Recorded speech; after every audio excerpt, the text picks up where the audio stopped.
Hey, welcome back everybody. It's Mike again. Gonna have to mind the wind.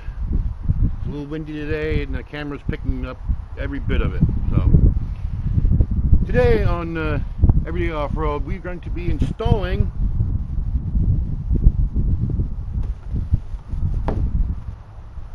some quick disconnects here on Double D, specifically to Rusty's Off-Road.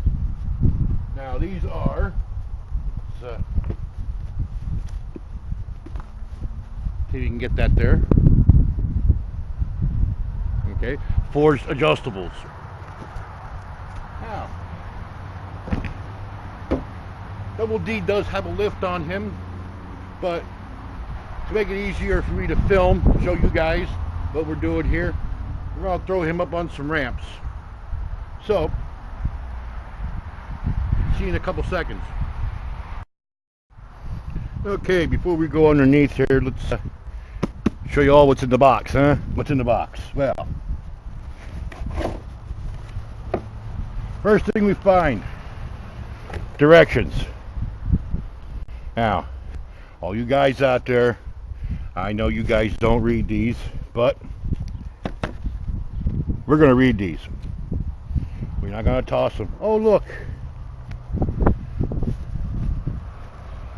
We got a sticker. That adds 5 horsepower, right? Okay. Let's not lose those. Let's set them down here out of the way. Stay open. In here you will find the sway bar disconnects. You can see all of that in there. Yes. Now, this is the sway bar end, which will bolt through the stock sway bar opening. You have the adjustability to increase your distance between the two. Okay, you want to close, go over there. This is your axle end. This will be going in place of the pin on the side of your axle. For disconnecting it, you pull this pin out and then you slide this off. There is another pin inside the box and you can mount up, slide this end on so it's not flopping around in the way and getting damaged. Right now we're only going to be concerning ourselves with installing this portion of it. We're going to throw our blanket down. We're going to get nice and cozy underneath Double D here.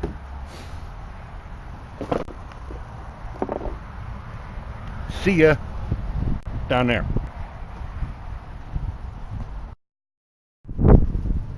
All right, everybody nice and cozy? You good there? Okay. What we're dealing with is this guy right here. The sway bar end link. This bolt is pressed into this bracket. I have replaced these, as you can see. They're real nice shiny paint on there yet. Hardware barely starting to rust.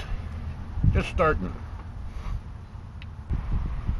What we need to do is we need to disconnect this bolt up here. That's a nylock nut. And undo this guy and try to see if we can get this bolt out. So, let's go get some tools and start wrenching on this guy. What do you think? This is the part I hate. I gotta get back up. Okay, we're back. I decided to, while I was at it, take the top nut off, which is 17 millimeter in this case, because it's easier to get it from inside the wheel well up here. Now I'm doing both ends at one time, so I'm not fighting myself. This bolt right here, well, that nut, is an 18 millimeter, and this end of the bolt is I believe a T50 Torx. Okay.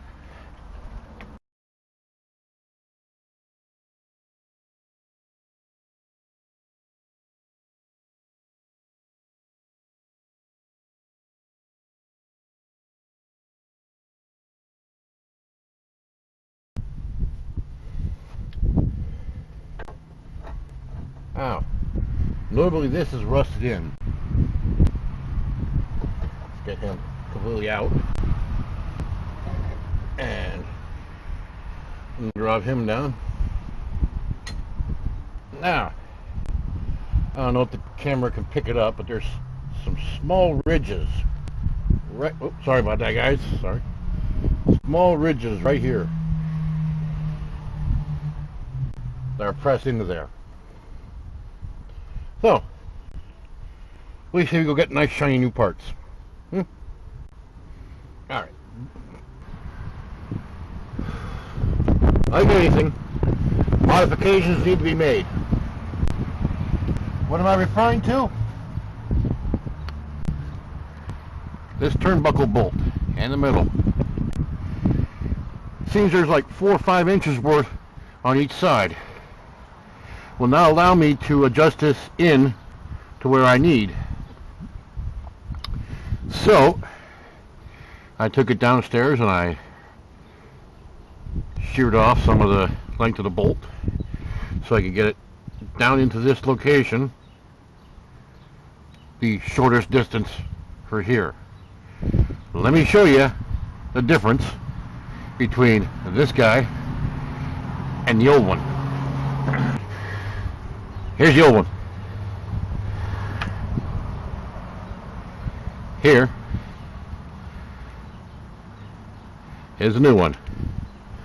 I would have to say, try to get that there close, a good 3 inches longer, 3 to 4 inches. I would say about 4. Luckily, we have the room. Plus, you can see this kit up here, that 3-inch spacer. That's going to disappear. We are going to be putting new springs in. We're going up to 4.5 to a 4.5-inch lift. The bullet bolt, as it's called. This is your lower mount. This will, of course, be going. Ow! That was my head. In there, with a nut facing this side.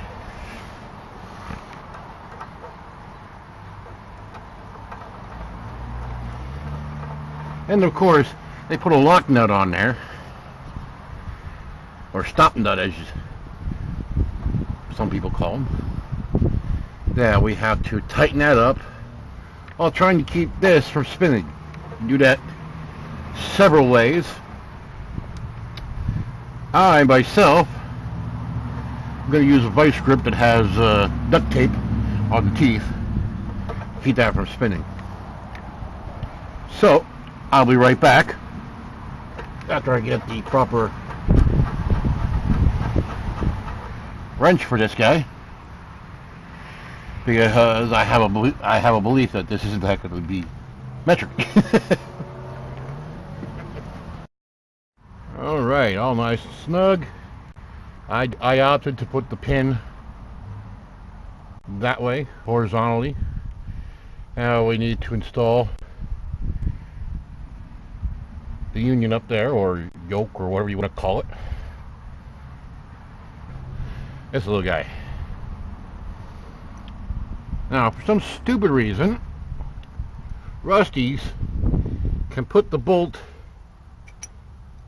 through here, can screw this nut on, but have to put the washers in a spare bag in the box. So I'll be right back. I have to go get them. Really, guys? The kit's that expensive and you chintz out on these freaking washers? Seriously? Alright, I'm gonna go look through my cavalcade of hardware and see if I can find some heavier washers. These things are They're no thicker than fender washers. Okay, I'm back.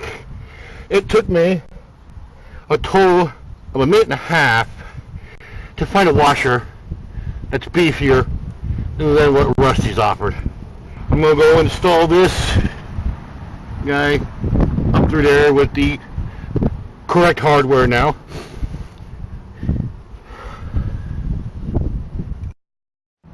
All right, we're back. Found out it's easier to install this without this pin in the way.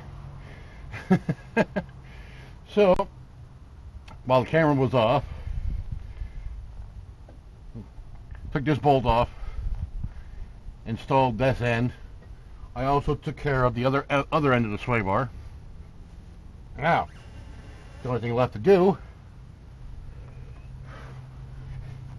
take our shortened sway bar end link, run it up through there, put the bolt in there,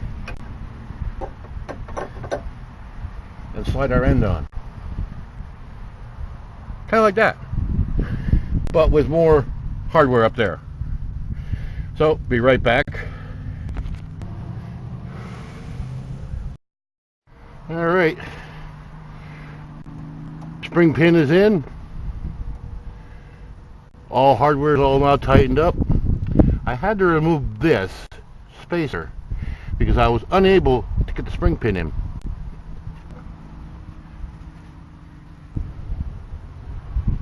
It's not perfectly straight, but I can live with it. No one said it had to be straight. I may trim down that spacer and reinstall it there. But that's what it takes. Jam nuts and turnbuckle bolt in there are all tightened up. This is the final length. Don't forget, we are also going to be going upward with it. There'll be an extra 1.5 to 2 inches of lift. So this geometry here will change. Now all I gotta do is go shorten those turnbuckle bolts on the other side, install them, and we are done. Man. So this is Mike down here. Thank you guys for stopping by, doing a little bit of wrenching with us. If you like the video, please click the like button. If you want to see more of this kind of stuff, just hit the subscribe button and the notification icon so you can be notified when I post new content. So, for Everyday Off-Road, this is Mike saying, catch you guys later.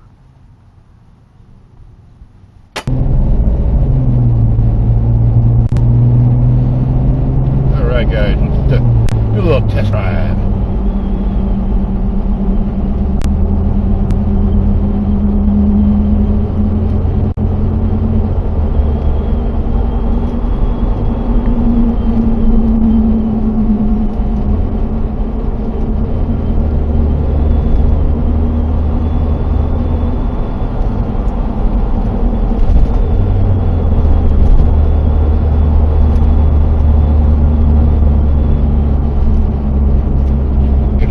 Yes, there is a whistle there coming from the front end somewhere. I cannot find it.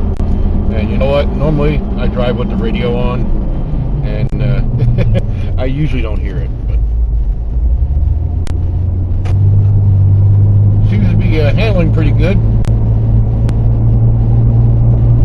But once we put the larger lift on and we correct our caster angle with the adjustable lower control arms, throw a good front end alignment on this thing, Double D will handle quite nicely on the road.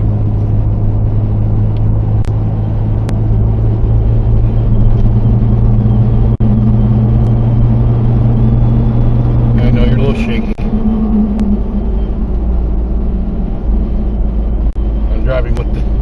one-handed, holding you against the dash. So,